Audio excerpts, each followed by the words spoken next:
नमस्कार। आप सभी का बहुत बहुत स्वागत है। आज की क्लास में सिर्फ बच्चों से संवाद करने की इच्छा है। आज दिन में बहुत अधिक गर्मी थी।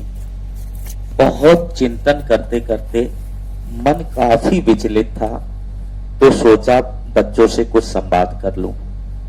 संवाद का एक प्रमुख उद्देश्य यह भी है कि बच्चों के मन में उठते हुए तमाम प्रश्नों का उत्तर दिया जाए, साथ ही साथ बच्चों को भविष्य के लिए कुछ मार्गदर्शन भी किया जाए।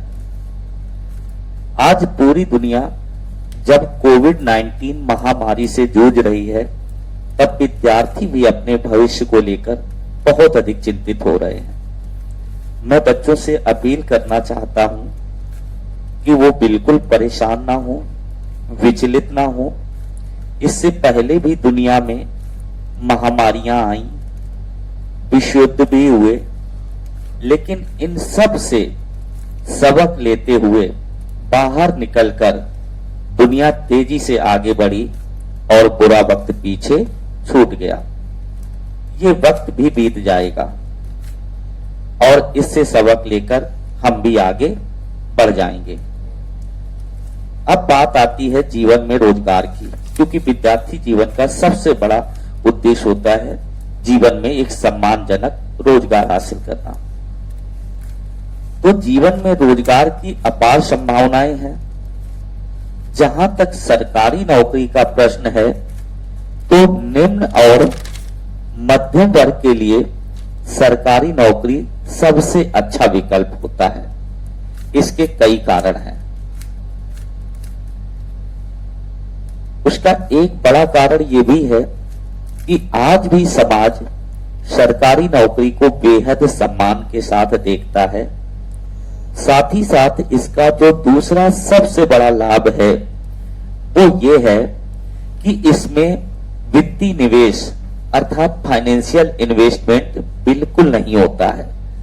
अर्थात अगर आपको रोजगार प्रारंभ करने के लिए पैसा नहीं है, तो भी सरकारी नौकरी में आप एक बार सफलता पाने के लिए अपने लाइफ को पूरी तरह से सिक्योर कर सकते हैं।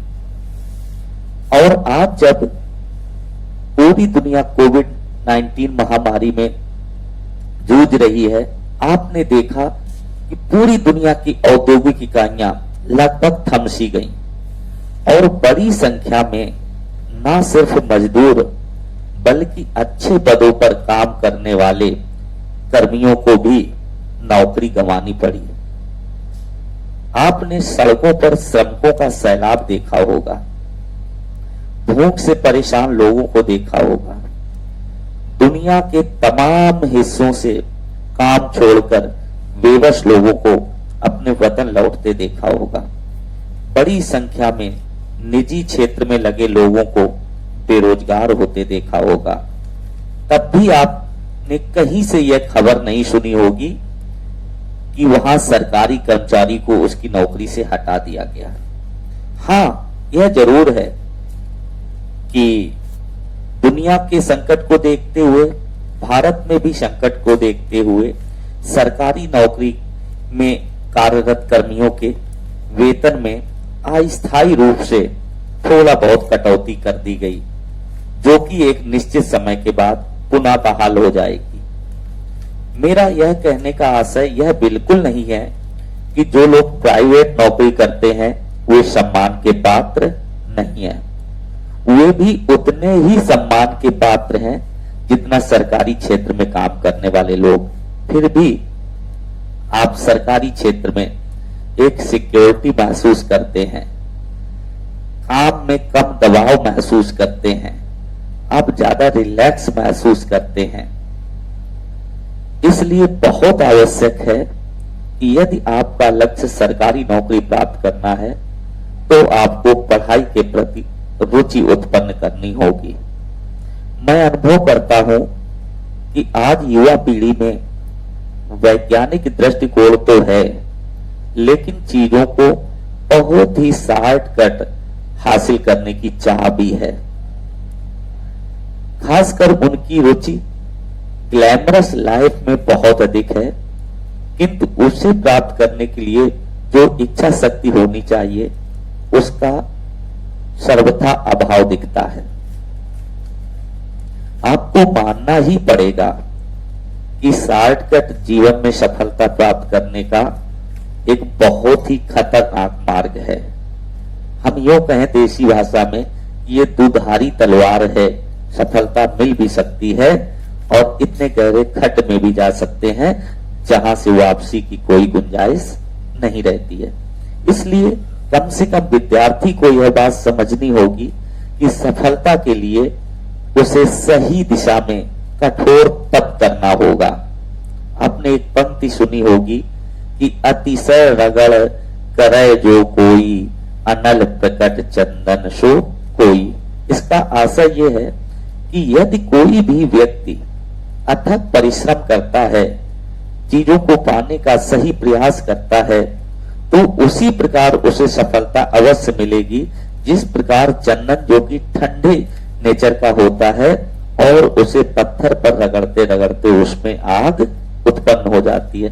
अर्थात जब चंदन को पत्थर में रगड़ने से आग उत्पन्न हो सकती है, तो आप जब अपने विद्यार्थी जीवन में सही दिशा में सही प्रयास करेंगे तो आपको सफलता निश्चित ही मिलेगी। कई बार बच्चों में यह सोच भी है कि अरे अब तो इतनी बड़ी महामारी आ गई, इसके बाद तो नौकरियां निकलेगी नहीं। तो कम से कम भारत में रहने वाले बच्चों को मैं ये आश्वस्त करना चाहता हूं कि भारत में प्रजातंत्र है और प्रजातांत्रिक देश में सरकारी नौकरियां कभी समाप्त नहीं हो सकती हैं।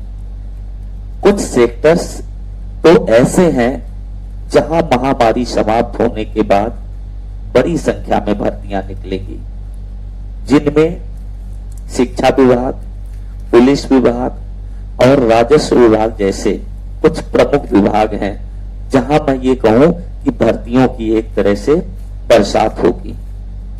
इसमें केंद्र और राज्य सरकार दोनों की ही कार्यालय सम्मिलित होंगे। विशेष रूप से उत्तर प्रदेश के रहने वाले छात्रों को मैं आश्वस्त करना चाहूंगा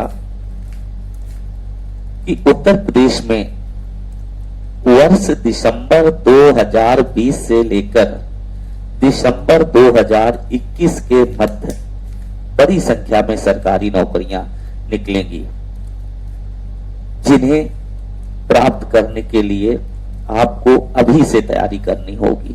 क्योंकि बच्चों में एक ये धारणा भी होती है कि अरे अभी तो कोई विज्ञापन नहीं है, अभी सामने कोई एग्जाम नहीं है, जब विज्ञापन होगा, एग्जाम होगा, तब हम पढ़ना शुरू कर देंगे। तो ये कम से कम सरकारी रोजगार प्राप्त करने के लिए एक अच्छा मार्ग नहीं हो सकता है।